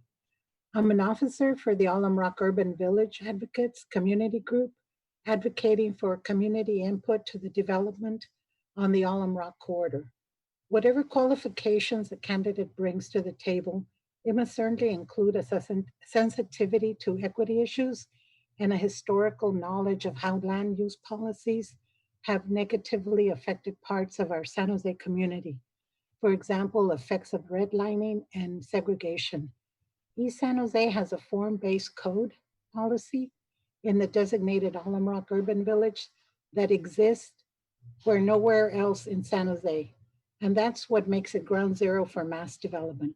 The final decision to what is built there rests with the Planning Commission and does not go to the City Council. The community is understandably concerned of the qualifications of candidates to include knowledge of and sensitivity to the equity, since the Planning Commission's land use policies have long-term effects on a vulnerable community. And they should be open to differing opinions. For example, all forms of affordable housing must be considered for our communities, not just different levels of affordability. We must envision how to offer affordable housing for first-time home buyers. If affordable housing as rentals is the only form of affordable housing, it can be viewed as a continued form of redlining. Thank you. We must be given and offered opportunities to build wealth. Thank you very much. Thank you. Amanda, welcome. Good afternoon. My name is Amanda Boniface, and I'm pleased to speak in support of Deborah Torrens. I have known Deborah for 4 years as my children's preschool teacher, a community activist, and friend. When I describe Deborah to others, she sounds too good to be true, but she really is just that good. She's patient and dedicated, and most importantly, as a leader, she always seeks to understand. In every situation that I have seen Deborah, she demonstrates a genuine desire to understand people, their concerns, and situations. Deborah also solves problems with creativity and attention to detail. When schools were closed in March, she quickly adjusted the preschool curriculum to work in a digital environment, which is no easy task with 3- and 4-year-olds. My family has been so fortunate to know and be a part of Deborah's community, and we look forward to seeing the wonderful things she is able to accomplish for our larger citywide community as part of the Planning Commission. Thank you. Thank you. The person with the phone number ending 4963, welcome. Hi, Martha O'Connell, speaking as an individual and not as a commissioner. I would like to take this opportunity to strongly recommend Wee Tran to be a commissioner on the Planning Commission. I base my recommendation not on his resume and not on his interview before you today, but because for 2 years I sat 3 seats down from him on the Housing Commission. I can tell you he is fair and open-minded. He will not come to the Planning Commission with an agenda. He asks penetrating questions. He does his research before coming to any conclusion. He doesn't look for facts to justify a vote. He finds facts and then comes to a conclusion about how he's going to vote. I think one of the most important things we need right now in this city is somebody who's going to be civil. There has been incredibly hurtful comments made throughout the city on, and I won't say both sides, I'll say all sides. And Wee Tran is a gentleman.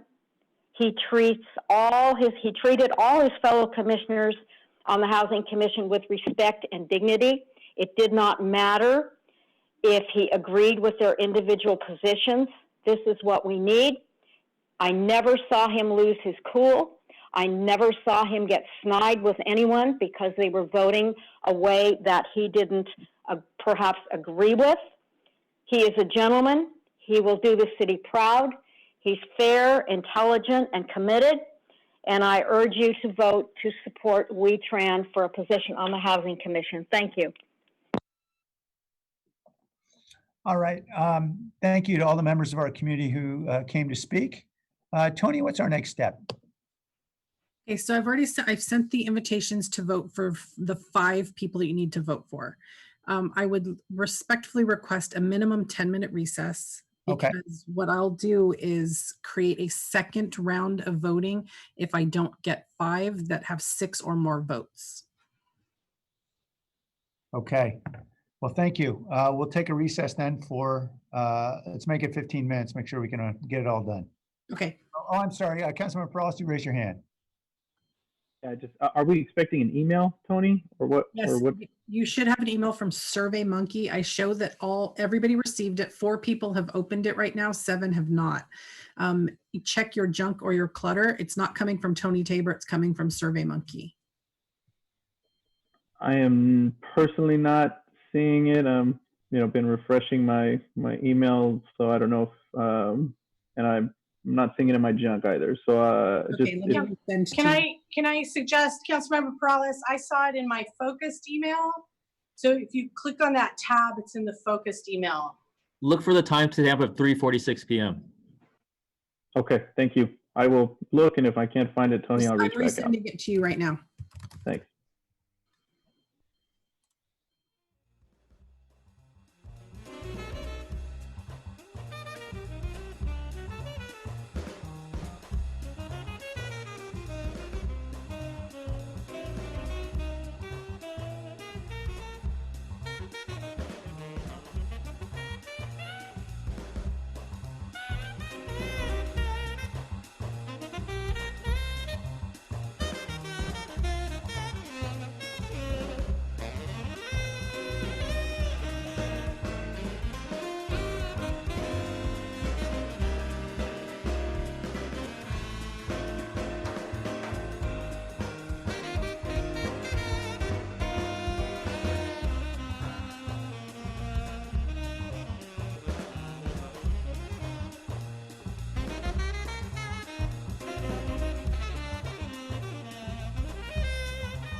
Point 1 of the June 2nd council meeting.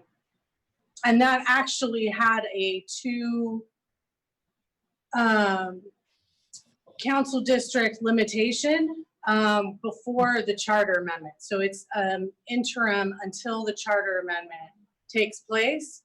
So in the interim, as amended, it prohibits any new renewing applicants for planning commission where 2 sitting commissioners come from the same council district.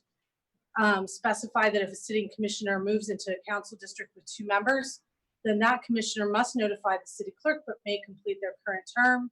They may be reappointed no more than once.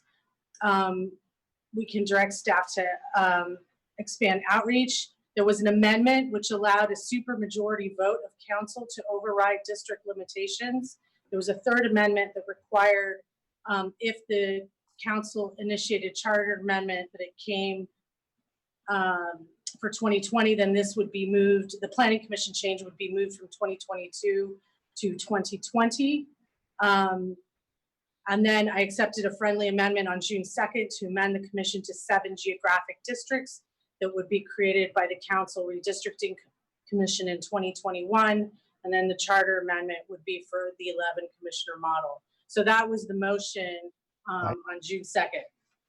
Yes, I know Councilmember Esparza is correct about the motion and the vote. The thing that I'm not clear in my own mind, Councilor Esparza, or perhaps Ed, if you want to weigh in, is whether this is now an ordinance or in council policy, or is this to be brought back? And I don't know what the status is. On June the 2nd, the council adopted an ordinance Okay, that is coming forward, that it was adopted in second reading, and it's coming, and it'll become effective July 15th. However, in that ordinance, there is a retroactive provision because the intent of the council when they adopted it was that the provisions that Councilmember Esparza just stated were to take effect for any appointments after June the 2nd. right. So then it would be applicable today, is what you're saying. Yes, correct. Even if the ordinance hasn't had its second reading. Even though the ordinance has not, the way it was written was the intent of the council, at least when they adopted it, was that it would apply to any future appointments after June the 2nd. So what that required is that there be a retroactive provision in the ordinance that takes effect in July. Okay. I stand corrected then. So Tony, can you in some way provide us information about who's already on, what districts are already represented on the planning commission? I'm not sure we even have the ability to put more than 2 on, given who we've got, but let's at least figure that out. Yeah, it's actually in the memo. So Okay. on page 2 of the memo, I have the current, the remaining planning commissioners right now are Pierluigi Oliverio, who's in District 6, and Rolando Bonilla, who is in District 5. And then later in the bottom of page 2 and top of page 3 notes that Commissioner Allen and Commissioner Ballard are still eligible to be reappointed because they have not served 2 consecutive 4-year terms. However, unless there's a supermajority override vote allowing more than 2 commissioners from a single council district, only one of them can be appointed to the current vacant seat. Now Shiloh has withdrawn, so that just leaves Allen as a seated District 6, but they're Okay. Andrew Ditlevson is another District 6 resident though, and he also applied. So, okay, to clarify then, we can only appoint as many as 1 person from either District 6 or District 5 from those who have interviewed in the last couple hearings. Yes. Okay, but everyone else we can appoint up to 2. Okay, so now that's all been clarified. Thank you, Councilmember Reyes and Councilmember Esparza. Any other questions about that? This is Tony. I wanted to note that the memo also has each applicant's district. Right. Councilmember, yep. So I want to thank Councilmember Esparza for the reminder. I agree with her. I guess in terms of process, what we decided was that the outcome, we can't have more than 2 individuals on the commission from the same district. But as a matter of voting, I don't know that precludes us from voting for more. For instance, on this ballot, we have 2 candidates from District 6. Now, for instance, if a few of us voted for both of those District 6 candidates, it would only cause a problem if both of them made it to the 5 cutoff. Councilor, Right? I appreciate your point. Forgive me if I misspoke. You're right. It's the outcome, is my understanding, is what matters. Okay. So we can vote however we want, I guess is what I'm saying. All right. Cool. Okay. All right. So any other questions? All right. So we'll take let's take the recess until 4:20. Great. And Tony, I hope you'll be available for texting and calling for those of us who are unable to find the email like me. Yes. I'm working with Councilmember Perales. It says that it sent it to him. He says he has nothing. So yes, I'm available for texts and phone calls.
Tony?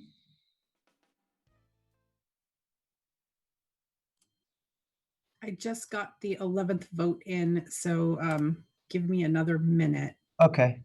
I'll share my screen to show results, but I want to make sure I have the right screen up. And what I'll do is I'll show you the total, and then I'll click through to show the individual responses so we can be transparent. And so everybody can make sure that their vote was recorded correctly. So, okay, I'm sharing screen now.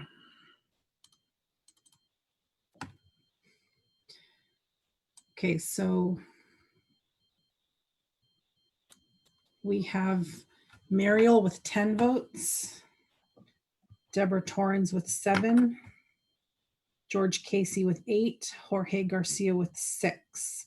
So that's 4 people appointed. Oh, and then Hui Tran has 5, but that's not, we need 6 minimum. So what I can do now is. I'm sorry, who has 6? I can't read it. I can't see Sorry. it. I can't zoom in without not being able to read it. So Jorge Garcia has 6. I'll just read through all of them. Andrew Ditlevson has 3. George Casey has 8. Peter Allen has 2. Carlin Black has 0. Justin Lardenois has 4. Cassandra Langer has 0. Mariel Caballero has 10. Peter Pham has 4. Deborah Torrens has 7. Hui Tran has 5. William Wu has 0. John Salah has 2. And Amy Escobar has 4. So I have 4 members appointed with 6 or more votes. And what I can do is do a second poll with just those people who received votes. So those who received 0, I will take off, and we'll do a second round of voting.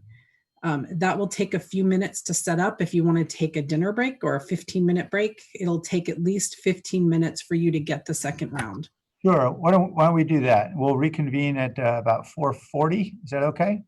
Yes, but let me real quick for transparency to go through the individual responses. Okay. And just while you're doing that, just to clarify, what we're voting on is those individuals who received some votes, Yes. but less than 6 votes, and Right. we're going to have 1 vote. Is that right? Yes, Okay. and then the decision needs to be made of who of the 5 gets the shorter term. So you could say though, because we have 1 term that ends in 2022 and 4 that end in 2024. If you want to say the second round is the one that gets the 2022, that would probably be a simple way to do it. Okay. But okay, so here's the first page is the mayor's vote.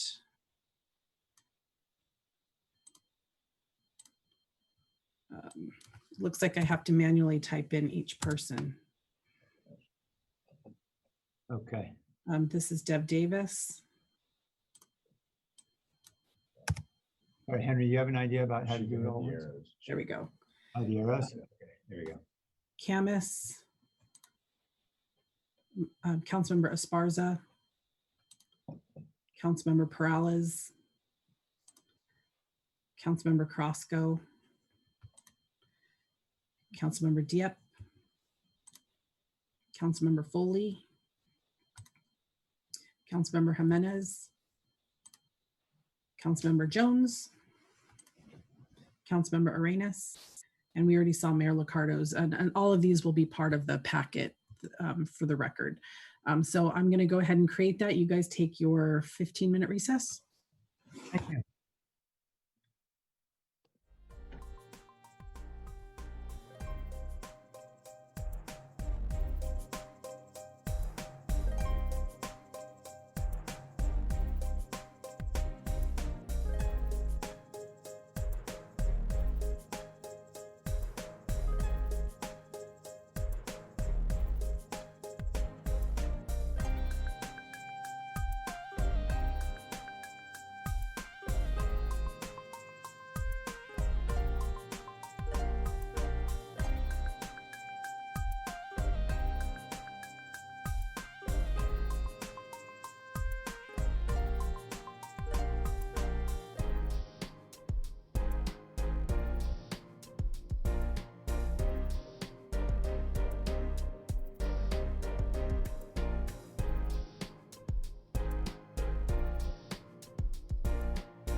Tony, I know there were some challenges with getting surveys back and forth with the technology. I just wanted to check in to see if you've gotten all the surveys back at this point.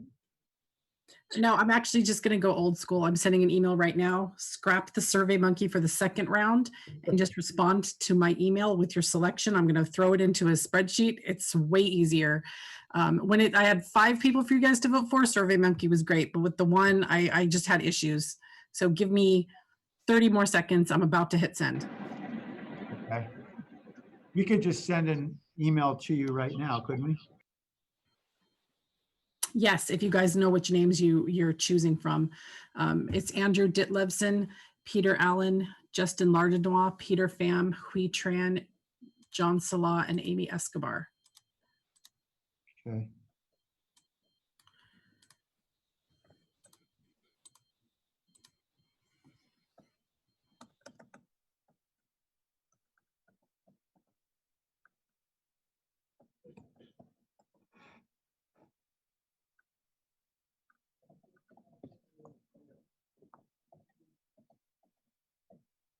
But if we just voted on the Survey Monkey, that works too. Is that right? Or do you need an email? Apparently not. Apparently there's a problem with the Survey Monkey. Oh, okay, I'll do the Follow up email. and send an email. That would be great. Okay, doing it right now. Thank you.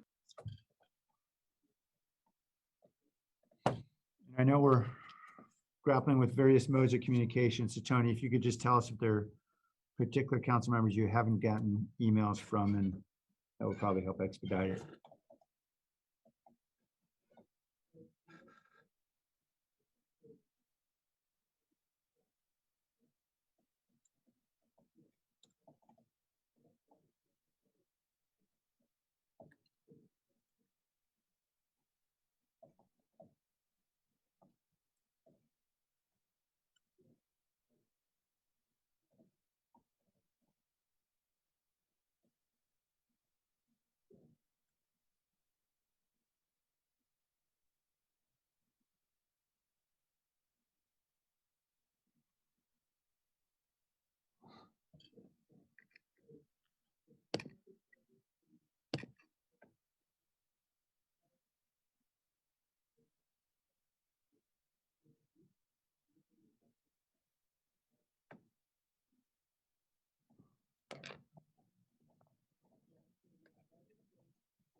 Okay, I'm waiting for Carrasco and Arenas. Tony, I already sent it in. Okay, let me look again.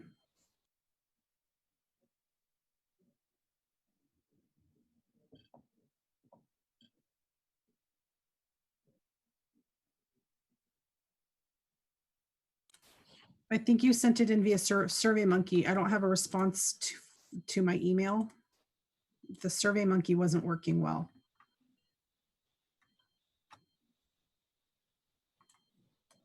So if everyone could just send. Give me a second then. Give me a second. Did you get mine, Tony? Yeah, I just got it. Okay, great. Thank you.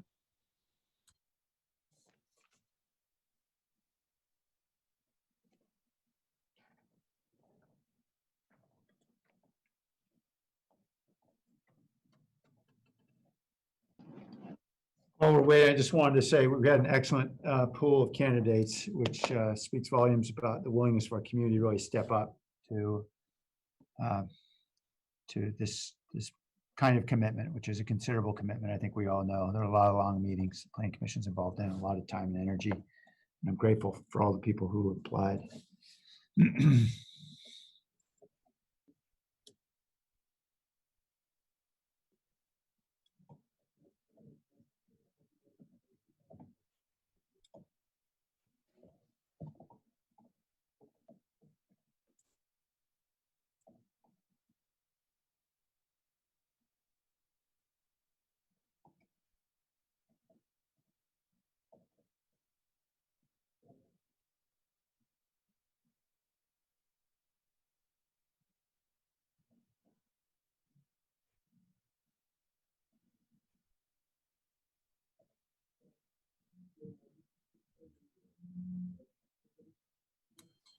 Okay, I'm going to share my screen.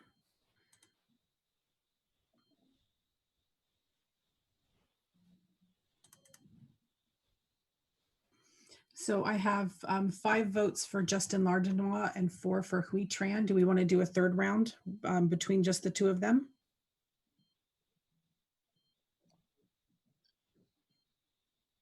Okay. Right, I need Is 6 that votes. 11 votes? It is 11 votes. Okay. All right. So we could vote among the remaining 4. Is that what you're suggesting, Tony?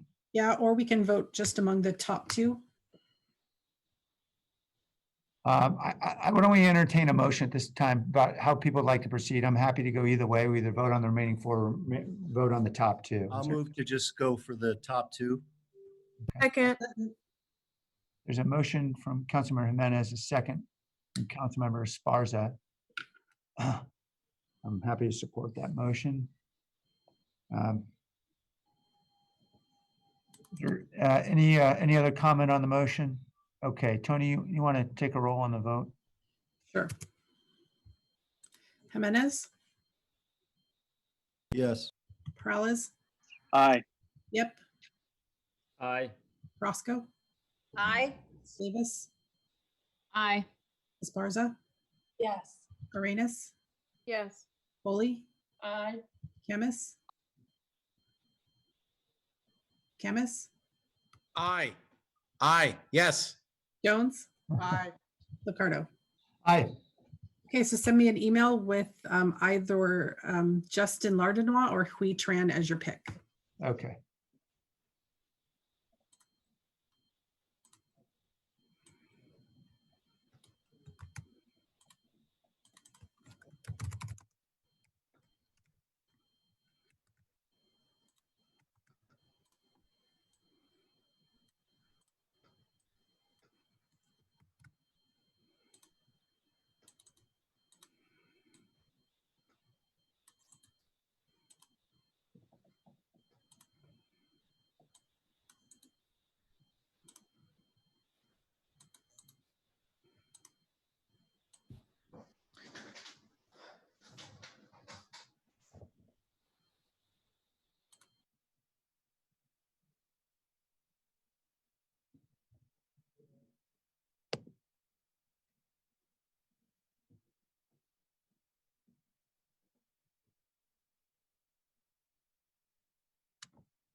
Okay, so I have 6 to 5 with Justin Lardenois getting 6 and Hui Tran with 5.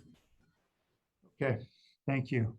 Thanks everyone for your work through this, Tony in particular. 15 candidates is a lot, and I know we started with many, many more. So thank you for everyone for your hard work through the process. We have our planning commission now set, and I believe the meeting is adjourned. Council member, you need to appoint them to the term. You have one short term. Oh, thank you. Thank you for reminding me. Thank you. So we have one short term, is that right? Yes. It's 4 terms end on June 30th, 2024, and 1 ends June 30th, 2022. Is there a motion as to how to identify the short term? Mayor, I'll move to just appoint Justin for the short term, given that he was the last coming in. Second. Yeah, I'll support that motion. Let me ask, are there any objections to that motion? All right, all in favor? Aye. Aye. Aye. Any opposed? Okay, I assume that's unanimous. All right, we have time for public comment. I see no one has their hand up. The meeting's now adjourned. Thank you, everyone.